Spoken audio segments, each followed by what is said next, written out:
A graça e a paz do Senhor Jesus, meus queridos irmãos. Quero neste momento trazer mais uma palavra da parte de Deus para os nossos corações. O estudo de hoje, vamos falar sobre os fundamentos para a cooperação da edificação da casa de Deus. Essa vai ser o primeiro episódio, a primeira parte do nosso estudo. Por quê, irmãos? Veja bem, quando nós não entendemos claramente o que é o Evangelho e como se dá a edificação da igreja de Deus, nós acabamos caindo em obras de ativismo. Causamos o quê? A demolição daquilo que o Senhor Jesus já edificou e continua edificando. Por quê? Porque todas as vezes que pensamos em contribuir com a edificação da casa de Deus, da casa de Cristo, de forma natural, veja bem, o resultado é sempre o dano. Mas, infelizmente, chegamos à conclusão de que as nossas boas intenções não são suficientes quando se trata da edificação da casa do nosso Senhor Jesus. Então, no ensino de hoje, eu gostaria de compartilhar com os irmãos, né, essa ideia, esse estudo da palavra do Senhor. Porque as verdades que servem de fundamentos para a edificação da obra, essas verdades servirão de base para a construção no desenho de Deus para a sua igreja, que é o seu eterno propósito. Tá, vamos lá então. Veja bem que a vida cristã não se trata de uma imitação de Cristo, e sim da expressão dele através de nós. A vida cristã não se trata de uma imitação de Cristo, mas sim do que? Da expressão dele através de nós. Através de nós. Por muito tempo, percorreu dentro das igrejas a frase: em teus passos, o que faria Jesus? Por trás dessa mensagem, irmãos, veja bem que existe a necessidade de imitar Jesus em seus atos. Mas muitos crentes, diante das circunstâncias diárias, param e pensam em Jesus, em suas atitudes. O problema é que nele não há capacidade de agir como Jesus. Por causa do quê? Por causa do pecado. Logo, esses pensamentos, irmãos, é a base da hipocrisia. Quando não há realidade de Cristo, muitos compensam com o fingimento. No intuito de quê? De imitar Jesus. Nós anulamos a maior verdade do Evangelho de Deus, na pessoa do Espírito Santo, que habita em nós. Hoje, nós não precisamos imitar o Senhor. Nós precisamos permitir que Ele viva em nós. Hoje nós não precisamos imitar Cristo, não. Nós precisamos deixar que Cristo viva em nós. O apóstolo Paulo, escrevendo aos Gálatas, no capítulo 2, o verso 20, ele diz da seguinte maneira: fui crucificado com Cristo. Assim, já não sou eu quem vive, mas Cristo vive em mim. E a vida que agora vivo no corpo, vivo-a pela fé do Filho de Deus, que me amou e se entregou por mim. Irmãos, preste atenção, que Paulo não está falando de uma imitação de Jesus, mas do próprio Jesus vivendo a nossa vida. Nós não temos que imitar Jesus, nós temos que expressar, temos que processar Jesus através da cruz, porque Ele é o Filho de Deus, para que Ele viva a sua vida em meu corpo, no teu corpo, em nós, e que os meus atos expressam. Preste atenção, irmãos, que na busca por imitar, os passos de Jesus, muitos se acomodam com a hipocrisia. Na frente dos irmãos, ele age como Cristo, mas no entanto, essa não é a sua realidade. É totalmente diferente, age diferente, pensa diferente. Mas, enquanto nós estamos preocupados em imitar o Senhor, nós deixamos de processar-nos. Nós deixamos de ser processados pela cruz. O cristianismo não é sobre imitar Jesus, mas é sobre expressá-lo verdadeiramente.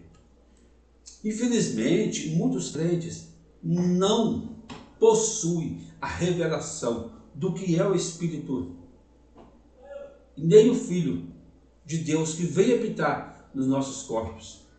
Imitar a Jesus é o mesmo que negar sua vida.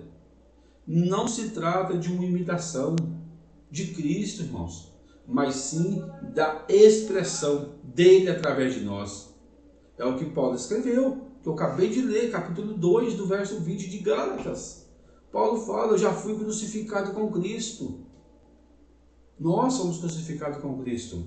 Veja bem, preste atenção, que a proposta do Evangelho não é nos levar à tentativa de imitar a Jesus.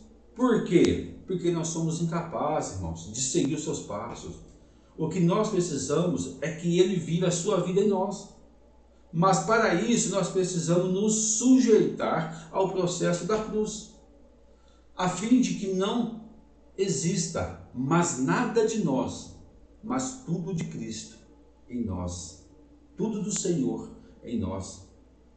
Porque Paulo também escrevendo aos Colossenses capítulo 1, verso 27, Paulo disse da seguinte maneira: a ele quis Deus dar a conhecer entre os gentios a gloriosa riqueza deste mistério. Qual que é o mistério? Que é Cristo em vós, a esperança da glória. Irmãos, Cristo em nós. O cristianismo não tem a ver com a imitação dos atos do Filho de Deus, mas sim com a manifestação da sua vida no nosso corpo, da sua vida em nós. Temos que expressarmos a Cristo para termos a vida de Deus. Paulo enfatiza bem isso em Gálatas 2:20. Fui crucificado com Cristo, já não sou eu quem vive, mas é Cristo vive em mim. E a vida que agora eu vivo neste corpo, eu vivo pela fé no Filho de Deus que me amou e se entregou por mim.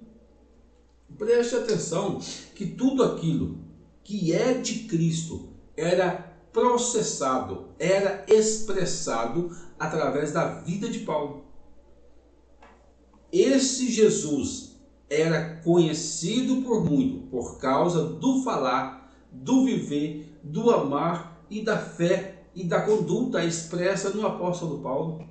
Por quê? Porque a ideia, irmãos, veja bem, porque a ideia do que faria Jesus em meu lugar não faz sentido.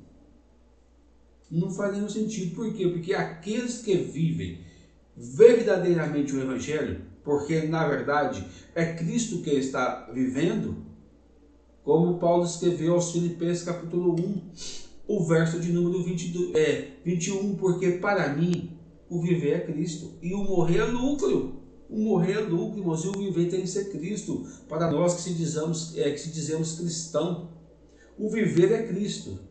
Por quê? Porque a imitação, irmãos, preste atenção, a imitação ela é uma medida paliativa, mas que não permanece. Por quê? Porque ela é uma obra da carne. Ela é a tentativa do homem em obedecer a Deus e agradar sem o Filho. Não tem como agradar a Deus, irmão, sem ser por meio do seu Filho, sem ser por meio de Cristo. Mas, infelizmente, a busca pela imitação, ela anula a possibilidade de Deus realizar uma obra verdadeira através de nós. Mas preste atenção, quando não conseguimos alcançar o padrão que deveríamos alcançar, ou seja, a estatura de Cristo, nós usamos o pecado como uma justificativa, como desculpa. Obviamente que, por causa do pecado, nós não conseguimos viver como Cristo. Por isso, foi necessário que Cristo viesse viver no nosso corpo. Porque se dependesse de nós imitar, viver como Cristo viveu, nós não conseguiríamos. Então foi por isso que Cristo veio viver a nossa vida. Temos que deixar que Cristo viva em nós, para que Cristo viva a nossa vida, irmãos. Porque a vida de Cristo em nós é melhor do que a nossa vida. Preste atenção, se a ideia era apenas imitar Jesus, não precisaríamos que ele morresse e se dispensasse para onde? Para o nosso interior. Se a ideia fosse só imitar Cristo, fazer o que Cristo fez, Cristo não precisaria morrer e vir morar em nós. Paulo escreveu aos segundos Coríntios, capítulo 4, verso 10 e 11, da seguinte maneira: trazendo sempre em nosso corpo morrer de Jesus, para que a vida de Jesus também seja revelada em nosso corpo. Pois nós que estamos vivos somos sempre entregues à morte por amor a Jesus, para que a sua vida também se manifeste no nosso corpo mortal. Veja, irmãos, que haverá o que? Uma manifestação da vida de Jesus através da nossa carne. Quando nós fomos processados pela cruz. No meu ponto de vista, e apenas no meu ponto de vista, é o seguinte: nós precisamos orar, buscar discernimento em Deus, de quais atitudes em nós e nos irmãos são genuínas, verdadeiras, e quais são imitações. Sabe por quê? Porque as manifestações genuínas, elas fluem naturalmente, como frutos gerados por Deus. A manifestação não perdurará por muito tempo. Por quê? O próprio Jesus nos falou isso no livro de João, capítulo de número 15, o verso 5. Ele fala assim: ó, eu sou a videira, vocês são os ramos. Mas se alguém permanecer em mim e eu nele, esse dá muito fruto. Pois sem mim vocês não podem fazer coisa alguma, sem mim nada podeis fazer. Se nós, irmãos, só conseguimos fazer alguma coisa, nós só conseguimos agradar a Deus em Cristo. Se Cristo estiver em nós, porque as nossas obras é como traço de imundícia, mas as obras que Cristo faz através de nós, com o nosso corpo, essas obras são agradáveis a Deus, porque é Cristo quem está fazendo. Então preste atenção, nós não podemos fazer, nós não somos nós que fazemos nada, é o próprio Cristo em nós. Certa feita, os fariseus eram homens que não tinham experimentado os fariseus eram homens que não tinham experimentado o novo nascimento, mas por conhecerem a letra, eles buscavam uma imitação da justiça, mas todavia sem a vida de Deus, que é a substância essencial. Eles não conseguiam viver aquilo que pregavam. Eles não conseguiam viver aquilo que pregavam. Eles falavam uma coisa, irmãos, mas fazia totalmente diferente. Então, é por isso que Jesus está falando que até para falar tem que estar em Cristo. João 15, ele fala: eu sou a videira verdadeira e o meu pai é o agricultor, é o lavrador. Todo ramo que, estando em mim, não dá fruto, ele vai cortar. Mas todo ramo que dá fruto, ele vai podar. Para quê? Para que dê mais fruto, para que frutifique. Porque só em Cristo nós conseguimos frutificar. Por quê? Porque os frutos gerados para o lavrador, para Deus, só pode ser gerado se estivermos na videira. Fora da videira, nós não frutificamos. É tudo obra da carne fora da videira. Mas quando estamos na videira, quando estamos em Cristo, é tudo obra que vai agradar a Deus. Preste atenção, nada que não nasça em Cristo é aceito por Deus. Nada que não nasça em Cristo, irmãos, é aceito por Deus. Só importa para o Pai são os frutos. O que importa para o Pai é só os frutos gerados pelo seu Filho amado. Preste atenção, o qual se dispensou em nosso interior, para dentro de cada um de nós. Preste atenção, irmãos, que a expressão da vida de Cristo em nós é o que agrada a Deus. Em Cristo, viva em nós. E quem dará muitos frutos é quem edificará a igreja de Deus. Preste atenção, que entendendo isso, o que podemos fazer então? O que nós podemos fazer? Nada. Nós não podemos fazer nada sem Cristo. Por quê? Tudo depende daquele que pode fazer tudo. A independência é um dos grandes motivos, irmãos, pelos quais muitos cristãos não têm uma vida fracassada, envolvida em tantas limitações. Eles aliviam a sua consciência e acreditam estar vivendo uma vida agradável ao Senhor.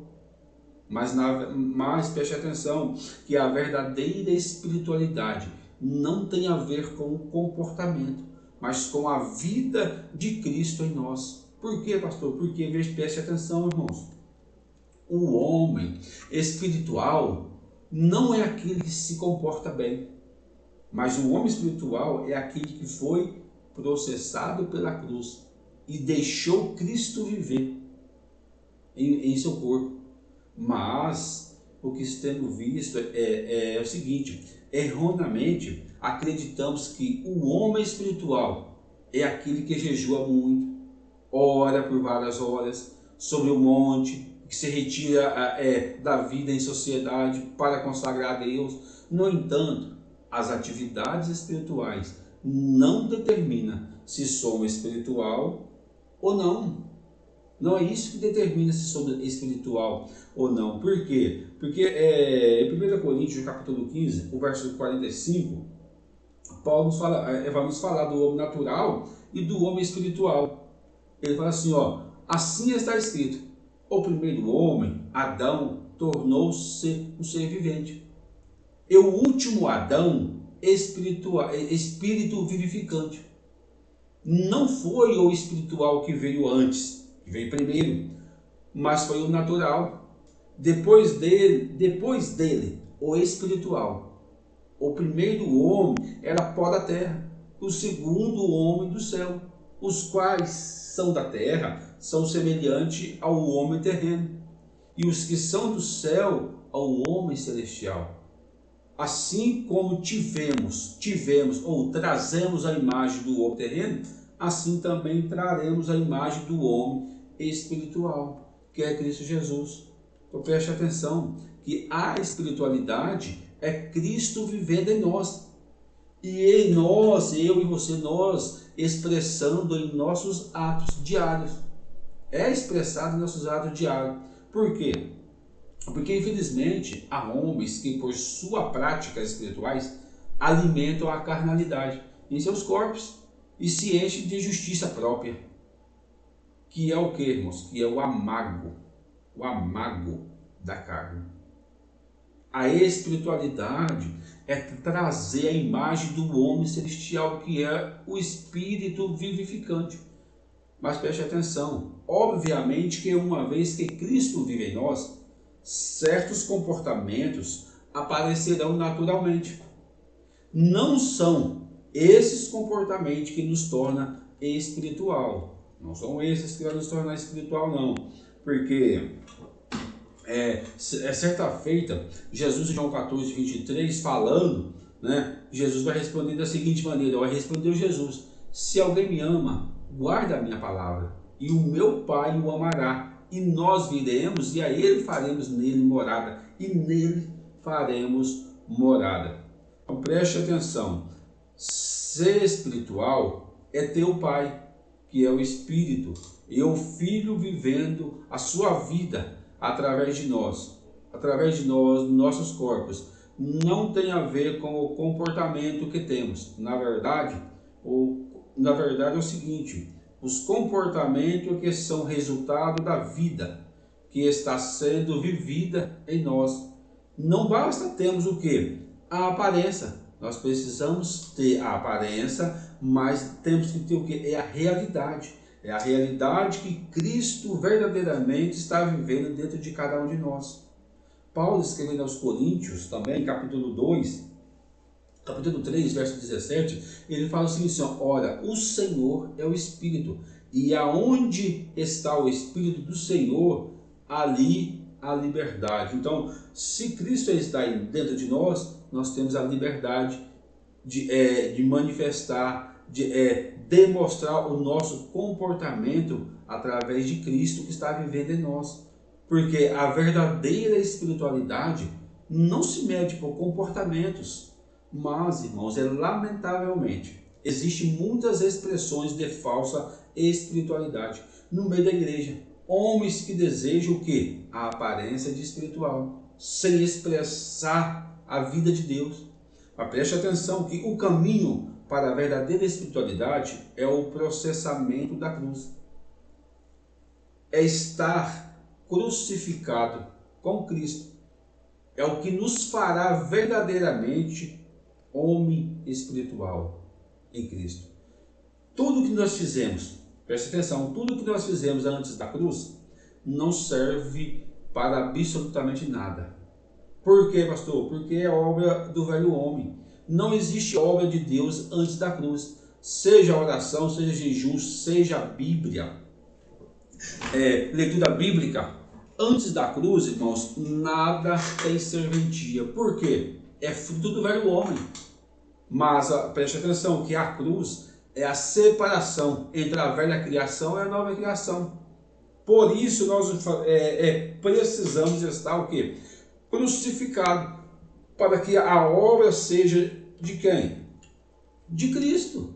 Sim, nós agora como nova criatura, nós nascemos de novo, para que a obra seja feita por quem? Por Cristo. E quem é Cristo? O novo homem que habita dentro de nós, por Jesus Cristo, que está habitando dentro de mim e dentro de você. Preste atenção, Paulo escreveu aos Coríntios, primeira carta aos Coríntios, capítulo 2, verso 11 e 12, que nós já lemos. Preste atenção, ó. Pois quem dentre os homens conhece as coisas do homem, a não ser o Espírito do homem, que nele habita? Da mesma forma, ninguém conhece as coisas de Deus, a não ser o Espírito de Deus. Nós, porém, não recebemos o Espírito do mundo, mas o Espírito procedente de quem? De Deus. Para que entendamos as coisas de Deus, nos tem dado gratuitamente. Deus nos deu do seu Espírito, para nós podermos entender as coisas de Deus. Porque nós, irmãos, temos a mente de Cristo. Nós recebemos o Espírito de Deus para que pudéssemos o conhecer. Sem o Espírito que provém do Senhor, não existia a possibilidade de entendimento do Senhor. Não conseguimos entender. Mas preste atenção, esse é o grande problema da igreja. Homens naturais tentando conhecer a Deus. Nessa busca por conhecer, muitos distorcem a verdade e vai fazendo o que? Causando demolição à edificação do corpo de Cristo, a casa de Deus. Mas é o seguinte, delas também falamos, não com palavras ensinadas pela sabedoria humana, mas com palavras ensinadas pelo Espírito, interpretando as verdades espirituais para os que são espirituais. Então veja bem que Paulo está falando o seguinte, que os espirituais discernem as coisas espirituais, os carnais não conseguem. É por isso que nós temos a mente de Cristo. Cristo nos deu a sua mente, o seu Espírito, para que nós possamos entender os mistérios de Deus. Mas, irmãos, em nossa mente não há capacidade de discernir o que é o Espírito. Na nossa mente não temos a capacidade de discernir o que o Espírito faz, mas só o Espírito compreende as coisas do Espírito. É isso que o apóstolo Paulo vai nos falando, né? Porque Paulo fala o seguinte, ó, quem não tem o Espírito não aceita as coisas que vêm do Espírito de Deus, pois lhes são loucuras e não é capaz de entendê-las, porque elas são discernidas espiritualmente. Mas quem é espiritual discerne todas as coisas, e ele mesmo por ninguém é discernido. Porque, irmãos, o homem natural, Adão, e todos os que não foram passados pela cruz, ainda não passou pela cruz, não compreendem as coisas de Deus. Mas o homem espiritual, Cristo discerne bem todas as coisas. Paulo falou da seguinte maneira, ó, quem conheceu a mente do Senhor para que possa instruí-la? Mas nós, porém, temos a mente de Cristo. Os servos do Senhor têm a mente de Cristo. Nós temos a mente de Cristo. Preste atenção, nós temos a mente de Cristo porque Ele quem habita em nós, pela pessoa do Espírito Santo. A verdadeira espiritualidade, irmãos, é resultado da expressão do corpo de Cristo que habita em nós, do próprio Cristo que habita em nós. Mas o que precisamos fazer para que Cristo viva? Nós precisamos aceitar e sermos processados pela cruz, a fim de morrermos para Cristo. Irmãos, temos que morrermos para que Cristo viva em nós. Por várias vezes o apóstolo Paulo vai declarar: sede meus imitadores, como eu sou de Cristo. Qual foi a maior obra de Jesus na terra? A cruz. Quando Paulo nos fala para imitá-lo, imitar Cristo, o apóstolo está tentando conduzir os crentes, irmãos, a vida de renúncia, ou seja, uma vida de cruz. Porque ele fala que foi crucificado com Cristo. Assim já não vive mais ele, mas é Cristo que vive nele. Irmãos, preste atenção. Esse era o caminho de Paulo, a crucificação com Cristo. Se o apóstolo tivesse falando, preste atenção, se o apóstolo Paulo tivesse falando para que nós deveríamos imitarmos suas ações, nós teríamos um problema. Veja o que Paulo escreve aos Romanos. Sim, Paulo está falando que nós temos que fazer o quê? Imitar a Cristo, não imitar ele. Porque se fosse para nós imitarmos a Paulo, nós teríamos um grande problema. Olha o que Paulo escreveu em Romanos capítulo 7, a partir do verso 19. Paulo escreveu assim, ó: pois o que eu faço não é o bem, que o que eu desejo, mas é o mal, que não quero fazer. Esse eu faço de contínuo fazendo. Ora, se eu faço o que não quero, já não sou eu quem o faz, mas é o pecado que habita em mim. Assim eu encontro esta lei que atua em mim. Quando eu quero fazer o bem, o mal está comigo, o mal está junto a mim. Pois no íntimo do meu ser eu tenho prazer na lei de Deus, mas eu vejo outra lei atuando aonde? Nos meus membros, no meu corpo, guerreando contra a lei da minha mente, tornando-me prisioneiro da lei do pecado, que atua em meus membros. Aí Paulo fala o seguinte, ó: miserável homem que eu sou, quem vai me libertar? Quem me libertará do corpo sujeito a esta morte? Irmãos, preste atenção. A grande imitação de Paulo em relação à vida de Jesus foi a cruz. Porque no capítulo 6 o apóstolo escreve: quanto a mim, que eu jamais me gloriei, a não ser na cruz do nosso Senhor Jesus Cristo, por meio da qual o mundo foi crucificado para mim e eu para o mundo. De nada vale ser circuncidado ou não, o que importa é ser nova criação. Paulo está falando, o que importa é ser nova criação. Por quê? Porque a cruz, irmãos, era o único motivo da glória da vida do apóstolo Paulo. Porque ao ser processado por ela, Paulo foi feito o quê? Um novo homem, uma nova criatura. A cruz é a resposta de Deus para os nossos filhos. Presta atenção. A cruz é a resposta de Deus para os seus filhos. Por quê? É por meio dela que somos sujeitos ao pleno governo do Pai e de Cristo. Se há algo que podemos fazer, é nos permitirmos ser processados pela cruz e deixarmos Cristo viver a cruz. Presta atenção. E a obra de Deus que nos elimina É certo que precisamos morrer, mas Deus não aceita suicídio. Precisamos deixar que o próprio Deus nos conduza e nos processe por ela. Sofrer as injustiças vinda do Senhor, tome a sua cruz, morra e deixa que Jesus apareça em nós. Por quê, irmãos? Porque quando Cristo vive a nossa vida vai ser uma vida mais aproveitosa para Deus. Porque quando eu e você vivemos a nossa vida, irmãos, a nossa vida não tem coisa boa, mas quando Cristo vive em nós, aí nós vamos produzir frutos, nós vamos produzir aquilo que Deus quer que nós produzamos. Amém, irmãos? Fiquem com essa palavra e Deus abençoe a cada um de vocês no nome do Senhor Jesus de Nazaré.